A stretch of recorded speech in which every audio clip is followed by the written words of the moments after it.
नमस्कार दोस्त, स्वागत है आप सभी का विकास स्टडी पॉइंट में। दोस्तों, इस वीडियो में हम बात करने वाले हैं क्लास 12 का पॉलिटिकल साइंस चैप्टर नंबर 2, जिसका नाम है सत्ता के वैकल्पिक केंद्र। ठीक है, ये जो चैप्टर है इंपॉर्टेंट है क्योंकि इस चैप्टर से आपके 4 नंबर के क्वेश्चन देखने को मिलते हैं और बाकी एमसीक्यू के क्वेश्चन इसमें से निकलते हैं। ठीक है, तो सबसे पहले हम समरी देखने जा रहे हैं कि चैप्टर की क्या समरी है। समरी आपने देख लिया, 80% सिलेबस 80% आपका जो चैप्टर है वो क्लियर हो जाएगा। बाकी का जो है हम उसमें क्वेश्चन आंसर में क्लियर करेंगे कि हाँ किस टाइप से क्वेश्चंस आते हैं। देखिए, मैं आप लोग को यही चीज समझा रहा हूं कि समरी आप देख लिए, चैप्टर क्लियर हो गया, ठीक है, लेकिन जब तक आप उसका क्वेश्चन आंसर वाला फॉर्मेट नहीं करेंगे तब तक आपको ये आइडिया नहीं मिलेगा कि किस किस टाइप्स के क्वेश्चन पूछे जाते हैं। देखिए, पहले का जो टाइम था ना, उसमें सेम टू सेम वही क्वेश्चन डिट्टो उठा के दे देते थे, लेकिन अब उन्हीं क्वेश्चनों को थोड़ा सा घुमा फिरा के देते हैं, इसलिए क्वेश्चन आंसर का पोर्शन आप लोग के लिए इंपॉर्टेंट हो जाता है करना। ठीक है, तो चलिए हम शुरुआत करने जा रहे हैं और चीज़ों को समझते हैं। सबसे पहले हम समझते हैं चैप्टर का नाम। चैप्टर का नाम क्या है? देखिए, सत्ता। सबसे पहले यहाँ देखिए, चैप्टर नंबर 1 की बात किया था हमने। चैप्टर नंबर 1 जो था क्या था? शीत युद्ध का दौर। शीत युद्ध का दौर ये था। शीत युद्ध का दौर आप कहोगे भैया चैप्टर में तो आ ही नहीं रहा, डोंट वरी, बस देखते जाइए। दूसरे चैप्टर के नाम बात करते हैं। दूसरा जो चैप्टर था जिसका नाम था दो ध्रुवीयता का अंत। क्या नाम था? दो ध्रुवीयता का अंत। तीसरा वाला जो चैप्टर था उसका क्या नाम है? उसका नाम है, तीसरे वाले चैप्टर का आपका नाम है समकालीन विश्व में, समकालीन विश्व में अमेरिकी वर्चस्व। अमेरिकी, ठीक है, वर्चस्व।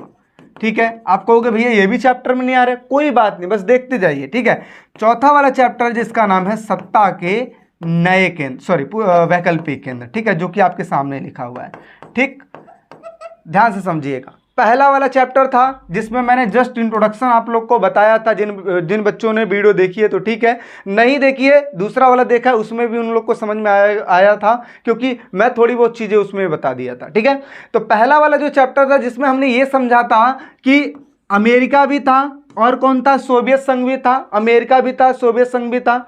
दूसरा वाला चैप्टर जिसमें हमने ये समझा था दो ध्रुवीयता का अंत, जिसमें हमने ये समझा था कि किसी कारणवश क्या हो जाता है? सोवियत संघ का अंत हो जाता है, बचता क्या है? अमेरिका बचता है। तीसरा चैप्टर जिसमें हम ये बात करने वाले थे कि जब अमेरिका बचा तो अमेरिका का बोलबाला हो गया। अमेरिका ने अपने बलबूते कई सारे स्ट्राइक किए, कई सारे ऑपरेशंस किए। ठीक है, ऑपरेशंस कौन? जैसे होता नहीं कि अपने सेनाओं को जब भेजते हो आप लड़ने के लिए तो उस मिशन का एक नाम दे देते हैं, उसी को ऑपरेशन कहा जाता था। ठीक है, तो अमेरिका ने ऑपरेशन किया। अच्छा, अब सत्ता के वैकल्पिक केंद्र वाला जो चैप्टर है, इसमें हम क्या पढ़ने वाले हैं कि जो सत्ता है, सत्ता मतलब शासन उस टाइम पे किसका चल रहा था सबसे ज्यादा?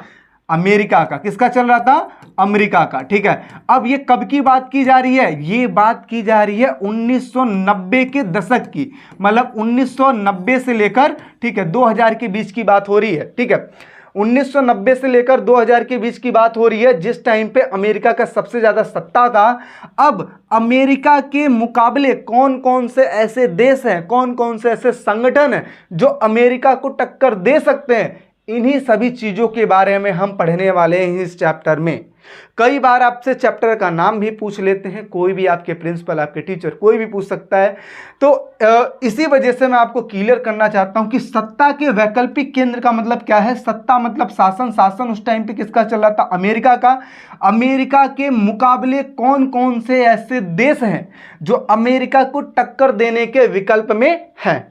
चाहे आप देश बोल लो या फिर देशों का संगठन बोल लो, अमेरिका उस टाइम पे सबसे ज्यादा पावरफुल था, तो अमेरिका को अकेला कोई देश टक्कर नहीं दे सकता था। इस वजह से अमेरिका को टक्कर देने के लिए देशों ने समूह बना लिया। ठीक है, इसी को संगठन कहते हैं, इसी को समूह कहते हैं। समझ में आ रही बातें?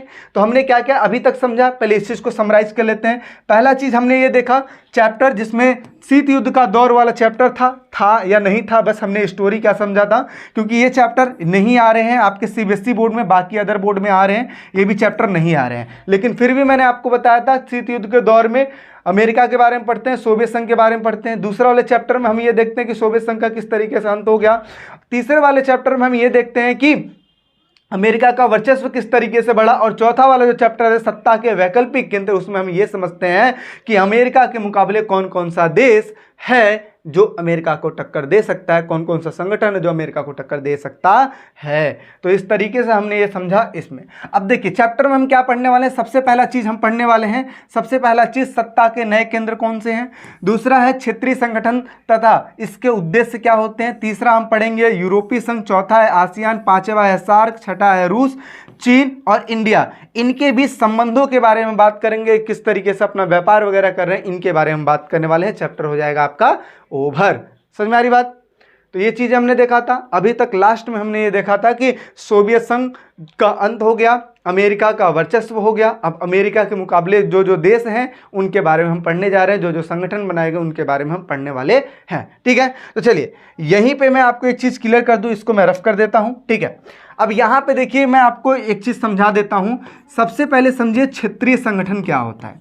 क्षेत्रीय संगठन, क्योंकि आप लोग मेरे साथ जुड़े हो तो A to Z हर चीज़ बता के चलूँगा मैं आपको ये नहीं वो कहूँगा कि आप वही चीज़ पढ़िए जो आपके सिलेबस में नहीं। आप देखो नॉलेज लेने, आप सिर्फ 12वीं पास करने के लिए नहीं हो, आपको आगे बहुत सारा चीज़ पढ़ना है।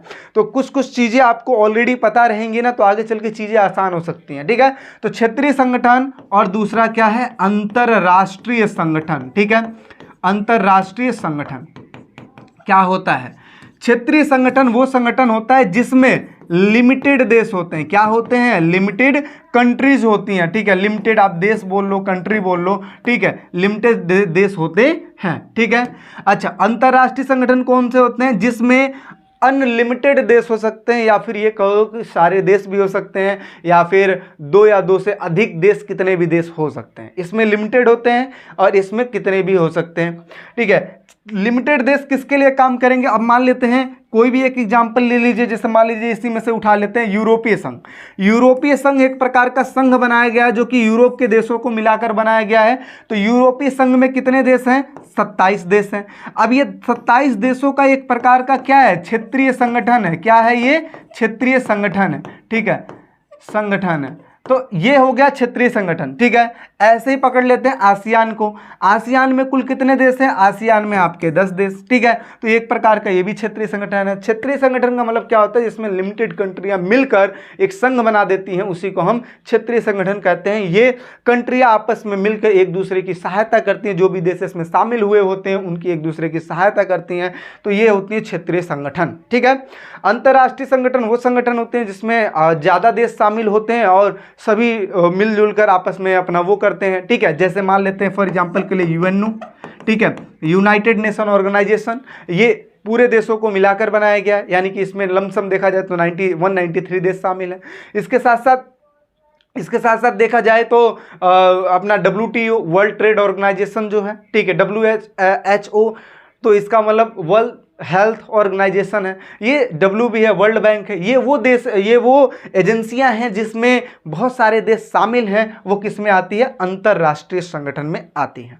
तो दो चीज हमने क्लियर किया, क्षेत्रीय संगठन लिमिटेड देशों के लिए, अंतर्राष्ट्रीय संगठन जिसमें ज्यादा देश शामिल होते हैं। चलिए समझ में आ गया टॉपिक हम क्या क्या पढ़ने वाले हैं, ये भी समझ में आ गया। हाँ, एक चीज़ मैं और बता दूं आपको, टेलीग्राम का लिंक जो है ना आपको मिल जाएगा डिस्क्रिप्शन में। और ये न्यू टेलीग्राम मैं बना रहा हूं ताकि जो इस साल के बच्चे हैं आप जुड़िए उसमें। और इन सब का जो नोट्स वगैरह है, मैं जैसे मान लीजिए ये चैप्टर मैंने करा दिया तो इसके नोट्स में डाल दूंगा। ये नहीं कि नेक्स्ट टू नेक्स्ट नोट्स डालते रहूँगा, नहीं, जितने भी चैप्टर में कवरअप करवाता जाऊँगा वो सारे नोट्स उसमें आपको मिलते रहेंगे और वो नोट्स आपको फ्री ऑफ कॉस्ट मिलेंगे। ठीक है, अगर मान लीजिए मैंने तीसरा चैप्टर कराया, मतलब यहाँ पे दूसरा चैप्टर है, मान लेते हैं हम दूसरा चैप्टर करवा दिए तो दूसरे चैप्टर का आपको नोट्स मिल जाएगा। ठीक है, तीसरा कराऊंगा तो तीसरे चैप्टर का नोट्स मिल जाएगा। इस तरीके से आपको नोट्स मिलते रहेंगे। ठीक है, चलिए भाई अब स्टार्ट करते हैं, चीजों को समझते हैं एक एक करके। ठीक है, तो देखिए यहाँ पे मैं आपको बता दूं, यहाँ पे पहली चीज क्या है, सत्ता के नए केंद्र कौन कौन से हैं। तो वही देश जो चीज हमने लिखा था, क्या लिखा है, सत्ता के नए केंद्र से अभिप्राय ऐसे देशों से है जो कि अमेरिका जैसे वर्चस्व वाले देशों को टक्कर देने के लिए तथा आधुनिक विश्व में एक नई शक्ति के रूप में उभर रहे हैं। यानी कि ऐसे देश जो कि अमेरिका जैसे देशों को टक्कर दे सकते हैं या फिर नई शक्ति के रूप में देश में उभर रहे हैं, वही सब हैं सत्ता के नए केंद्र। जैसे कौन कौन से, जैसे यूरोपीय संघ, और कौन से, आसियान, सार्क, रूस, चीन, भारत। ये ऐसे देश हैं जो कि उभरती हुई शक्ति के रूप में है। ठीक है, चलिए अच्छा जितने लिखे क्या यही है क्या? नहीं, इसके अलावा भी है, लेकिन जो अपने सिलेबस में है उसकी मैं बात कर रहा हूं। ठीक है, आगे समझिए। ये देश विश्व की उभरती हुई एक शक्ति के रूप में अस्तित्व में आ रहे हैं। ठीक है, चलिए ये समझ में आ गया हमें कि सत्ता के नए केंद्र कौन से हैं जो कि टक्कर दे सकते हैं, जो कि उभरती हुई वर्चस्व उसमें आ रहे हैं। ठीक है, अब समझते हैं अगला टॉपिक अपना क्या लिखा है कि क्षेत्रीय संगठन का अर्थ बताइए जी। क्षेत्रीय संगठन का अर्थ, क्षेत्रीय संगठन का अर्थ क्या होता है? अभी जस्ट हमने बात किया क्षेत्रीय संगठन अंतरराष्ट्रीय संगठन में अंतर। तो देखिए क्षेत्रीय संगठन ऐसे संगठन होते हैं जो कुछ विशेष देश में शामिल होते हैं। ठीक है, इसमें शामिल देशों की संख्या क्या होती है? कम होती है। ये सिर्फ इन्हीं देशों के लिए कार्य करते हैं और इसी को कहते हैं क्षेत्रीय संगठन। अब इसके उद्देश्यों की बात कर लेते हैं। उद्देश्य देखिए क्या क्या लिखा है। अपने क्षेत्र के विकास के लिए क्या करते हैं? कम नहीं करते हैं बल्कि काम करते हैं। इनका उद्देश्य क्या है? अपने क्षेत्र के विकास के लिए काम करते हैं। दूसरा लिखा है अपने क्षेत्र के विवादों को शांतिपूर्ण ढंग से सॉल्व करेंगे। मान लेते हैं अगर कोई क्षेत्रीय संगठन बनाया गया है जिसमें 5 देश शामिल हैं, तो ये 5 देश आपस में एक दूसरे का सहयोग करेंगे। जैसे फ्रेंड बनाए जाते हैं तो आपस में एक दूसरे के सहयोग करते हैं ना, इसी प्रकार से। आगे समझते हैं अपने क्षेत्र के विकास के लिए आर्थिक नीति बनाएंगे, मतलब प्लानिंग करेंगे किस तरीके से हमें इनकम करना है। व्यापार को बढ़ावा देना, जैसे मुक्त बाजार वगैरह हो गया, ये सब भी ये करेंगे। इसके साथ साथ राजनीति में सुधार लाना भी इनका क्या रहेगा? उद्देश्य रहेगा। राजनीति में सुधार लाना है। तो ये सारी चीजें हैं जो कि क्षेत्रीय संगठन में आती हैं, इसके उद्देश्यों में आती है। समझ में आ रही चीजें? अगर समझ में आ रही है तो भाई देखो वीडियो की लाइक कर देना। ठीक है, नए हो चैनल पर सब्सक्राइब जरूर करना। बढ़ते हैं फिर आगे। ठीक है, चलिए भाई और समझते हैं अगला क्या लिखा है। अगला लिखा है यूरोपीय संघ। यूरोपीय संघ क्या है? तो यहाँ पे देखिए यूरोपीय संघ की अगर मैं बात करूँ तो आप मैप में देखिए ये है यूरोपीय संघ। ठीक है, जिसमें अगर मैं ये सितारों की बात करता हूँ तो ये 12 सितारे, जब यूरोपीय संघ का गठन हुआ था तो 12 देशों ने मिलकर इस चीज़ का गठन किया था। आगे चल के इसमें कितने देश हो जाते हैं? 28 देश शामिल हो जाते हैं। लेकिन आगे चल के एक जो देश है जो कि 2020 में है ना, 31 जनवरी 2020 को वो मतलब इस संगठन से हट जाता है, जिसका नाम है ब्रिटेन। और इस तरीके से इन देशों की संख्या कितनी बचती है? 27 बचती है। ठीक है, तो आपसे कोई पूछे यूरोपीय संघ में कुल कितने देश हैं तो आप कह सकते हो 27। समझ में आ रही बातें? चलिए भाई आगे बढ़ते हैं। ठीक है, इसमें भी एक नंबर का क्वेश्चन आता है कि ब्रिटेन कब बाहर हुआ, तो आप बता सकते हो कि 31 जनवरी 2020 को ये बाहर हुआ था। अब समझिए यूरोपीय संघ क्या है। तो यूरोपीय संघ देखिए एक प्रकार का ये क्षेत्रीय संगठन है। ये बनाया क्यों गया था? द्वितीय विश्व युद्ध जब हुआ था उस समय जो जर्मनी वगैरह थे, इनका जब सबसे ज़्यादा इन्वॉल्वमेंट रहा है द्वितीय विश्व युद्ध में, लेकिन नुकसान इनको ज़्यादा हुआ क्योंकि द्वितीय विश्व युद्ध में ठीक है जो धूरी राष्ट्र हैं उनका नुकसान ज़्यादा होता है। और इस तरीके से क्या होता है, इस तरीके से यूरोप का ज़्यादा नुकसान होता है। तो यूरोप के देशों ने ये सोचा कि एक काम करते हैं, सब मिलकर अपना डेवलप करते हैं। और इस डेवलप में ठीक है आगे चल के अमेरिका ने इसका सहयोग दिया और उस तरीके से 1948 में ठीक है इनका एक कम्युनिटी बनना शुरू हुआ। फिर करते करते करते आगे चल के यूरोपीय संघ की स्थापना की गई। ठीक है, फाइनल अगर मैं डेट बताऊं यूरोपीय संघ की स्थापना की तो वो कहा जाता है 1992। क्या कहा जाता है? 1992 में इसकी स्थापना की गई थी। ठीक है, और इसको प्रॉपर तरीके से अगर वैसे देखा जाए तो कई जगह पे आपको देखने को भी मिलेगा कि 1993 में इसकी स्थापना हुई थी।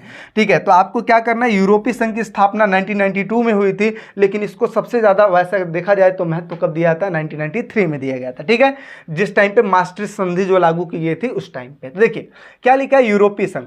दूसरे विश्व युद्ध में सबसे ज़्यादा नुकसान यूरोप के देशों को हुआ था और इसी कारण से द्वितीय विश्व युद्ध के बाद यूरोप के देशों को अपनी स्थिति सुधारने की कोशिश की गई। आगे इस सुधार प्रक्रिया में अमेरिका ने यूरोपीय देशों की मदद की।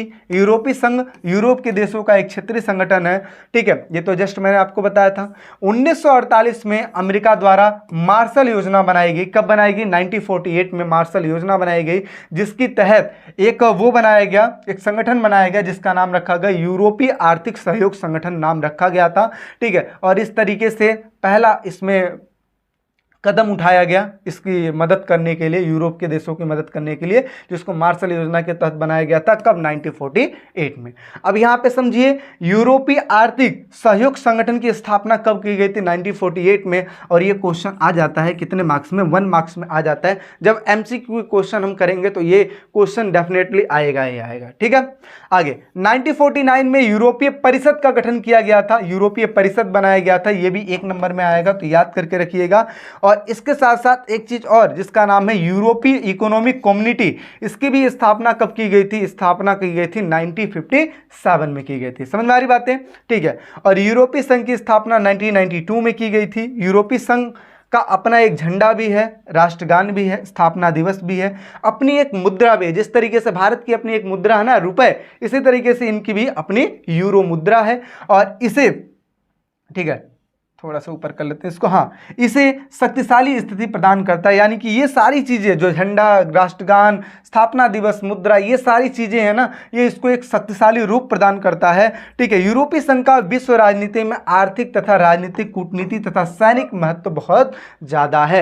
यानी कि देखा जाए तो यूरोपीय संघ का, चाहे वो आर्थिक हो, चाहे राजनीतिक हो, चाहे कूटनीतिक हो, चाहे सैनिकी हो, हर एक चीज़ का महत्व ज़्यादा है। कोई दिक्कत? चलिए नेक्स्ट बात करते हैं, अगला समझते हैं। अगला देखिए, इसकी विशेषताएं लिखिए। तो विशेषताएं क्या हैं जो इसकी इंपॉर्टेंस है, अच्छाइयाँ हैं, उनकी बात करते हैं। तो विशेषताओं में सबसे पहली विशेषता क्या है? यूरोपीय संघ की अर्थव्यवस्था विश्व की सबसे बड़ी अर्थव्यवस्था है। दूसरी, यूरोपीय संघ के 2 देश, जो कि एक ब्रिटेन है, दूसरा फ्रांस है, जो कि ब्रिटेन है, जो कि फ्रांस है, ये हैं जो संयुक्त राष्ट्र संघ का जो सुरक्षा परिषद है उसके स्थायी सदस्य हैं। देखिए, जो यूएनओ है ना, यूएनओ में जो सबसे महत्वपूर्ण जो इसका अंग है यूएनओ का, वैसे तो 6 अंग हैं, लेकिन जो सबसे ज़्यादा महत्वपूर्ण अंग है उसका नाम है सुरक्षा परिषद। ठीक है, सुरक्षा परिषद। ठीक है। और सुरक्षा परिषद में देखा जाए तो जो 5 देश हैं जिसको स्थायी सदस्य कहते हैं, उनमें से 2 देश वो कौन से हैं? एक ब्रिटेन है और एक कौन है? फ्रांस है। एक ब्रिटेन है, एक फ्रांस है।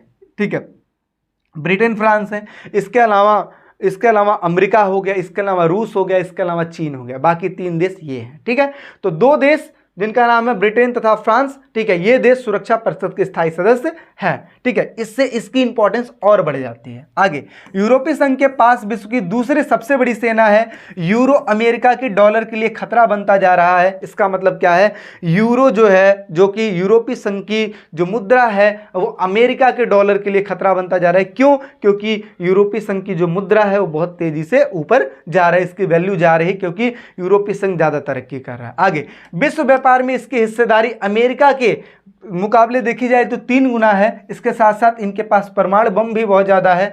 2005 में विश्व की सबसे बड़ी अर्थव्यवस्था बनकर ये उभरा था। इसके साथ साथ सकल घरेलू उत्पाद में देखा जाए तो 12,000 अरब डॉलर से भी इसके पास ज़्यादा वो है। ठीक है, वो सकल घरेलू उत्पाद है। इसके साथ साथ अंतर्राष्ट्रीय विज्ञान तथा प्रौद्योगिकी के मामले में अगर देखा जाए तो यूरोपीय संघ दूसरे नंबर पे है। इसके साथ साथ 2003 में यूरोपीय संघ ने अपना संविधान बनाने की भी कोशिश की थी, पर ये असफल रहा था। ये थोड़ा सा एक डिसएडवांटेज है। ठीक है, हालांकि इन्होंने अपनी खूब मेहनत इन्होंने किया था, ठीक है, यूरोपीय संघ में संविधान लागू करने के लिए, बट ऐसा नहीं हो पाया। 2003 में असफल हो गया। ठीक है, तो ये चीज़ें हैं जिसमें हमने ये समझा कि विशेषताएँ रही हैं ये यूरोपीय संघ की। समझ में आ रही बातें?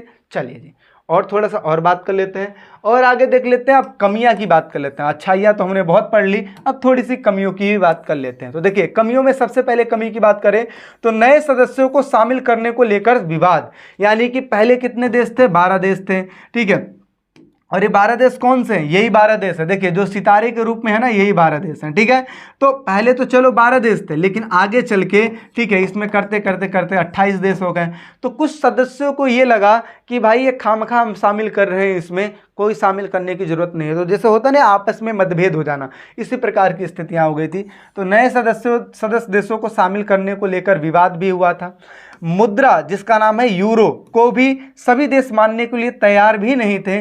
सदस्य देशों की तालमेल में कमी भी थी। ब्रिटेन के पूर्व प्रधानमंत्री जो जो थे, उन्होंने ब्रिटेन को यूरोपीय बाजार से अलग रखा, यानी कि यूरोपीय बाजार जो बनाया गया था यूरोप के देशों के लिए, उनसे उन्होंने अलग रखा। मतलब स्टार्टिंग से अगर देखा जाए तो जो ब्रिटेन है वो हटना ही चाह रहा था और आगे चल के वो क्या होता है, 2020 में वो हट ही जाता है। ठीक है, इस तरीके से।